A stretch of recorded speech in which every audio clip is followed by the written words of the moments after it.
Miss Bangladesh Shammi ইসলাম নীলা। সবার কাছে নীলা নামে যার পরিচিতি, মায়াবী চেহারা আর মিষ্টি হাসির এই সুন্দরী ছিলেন হাজারো তরুণের ক্রাশ। কিন্তু সবার হৃদয় ভেঙে মাত্র 23 বছর বয়সেই কিনা বিয়ে করে ফেলেছেন তিনি। গত 10 জানুয়ারি 26 বছর বয়সী মোহাম্মদ আল আদিত্য নুরুল্লাহকে বিয়ে করেন নীলা। পাত্রের ডাকনাম অর্কিড, পেশায় ব্যবসায়ী। তিনি যুক্তরাজ্য প্রবাসী। 7 বছর আগে নীলার সাথে তার পরিচয়। এরপর বন্ধুত্ব থেকে গত বছর তাদের প্রেমের সম্পর্ক হয়। বছরখানেক আগে নীলাকে বিয়ের প্রস্তাব দেন অর্কিড। তখনই দুজন মিলে ঠিক করেন 2025 সালে 10 জানুয়ারি বিয়ে করবেন তারা। বিয়ে এত তাড়াতাড়ি কেন করলেন? উত্তরে নীলা বললেন, বিয়েটা করে ফেললাম কারণ লং ডিস্টেন্স রিলেশনশিপের প্যারা না নেওয়ার জন্য। এখন ক্যারিয়ারে মন দেব। বিয়ে করাতে ব্যক্তি জীবন আর পেশা জীবন দুটাই সমানভাবে উপভোগ করতে পারবো। পেশা জীবনের জন্য বিয়ে করব না এটা কোনো কথা নয়। আমি চাই সব একসঙ্গে, সব। প্রসঙ্গত, শাম্মী ইসলাম নীলার জন্ম এবং বেড়ে ওঠা দুটোই ঢাকাতে। দুই ভাই বোনের মধ্যে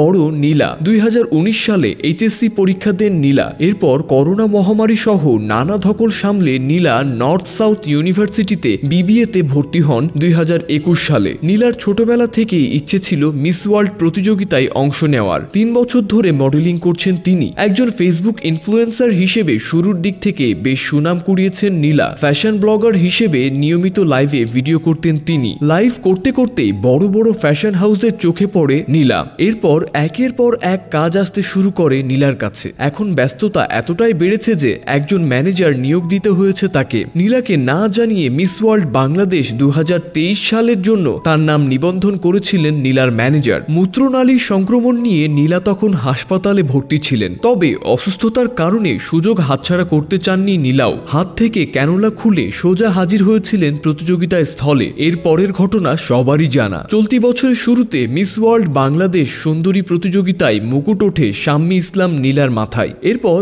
ভারতে অনুষ্ঠিত 71তম মিস ওয়ার্ল্ডের মঞ্চে আরও 117টি দেশের সঙ্গে বাংলাদেশের হয়ে প্রতিনিধিত্ব করেছেন নীলা। টিকটকার বলে নীলার মাথায় মুকুট ওঠায় অনেকেই সমালোচনা করেছেন। বলছেন, এখন থেকে কি টিকটকাররা দেশকে প্রতিনিধিত্ব করবে? তবে সেসবে কান না দিয়ে সামনে এগিয়ে যাচ্ছেন নীলা। বর্তমানে ফ্যাশন আর বিউটি নিয়ে কয়েকটি বাংলাদেশি ব্র্যান্ডের সঙ্গে ইনফ্লুয়েন্স হয়ে নিয়মিত কাজ করছেন তিনি। সামাজিক মাধ্যমেও তার পরিচিতি অনেকটাই বেশি। ফেসবুক, ইনস্টাগ্রাম আর টিকটক, 3 মাধ্যমেই বেশ জনপ্রিয় নীলা। বিশেষ করে টিকটকে তার কয়েকটা ভিডিও অনেক ভাইরাল। মডেলিং এ অভিনয়ের পাশাপাশি দেশের জন্য কাজ করতে চান নীলা। এরই মধ্যে ডিমার্স বাংলাদেশ নামে একটি সংস্থায় কাজ শুরু করেছেন তিনি।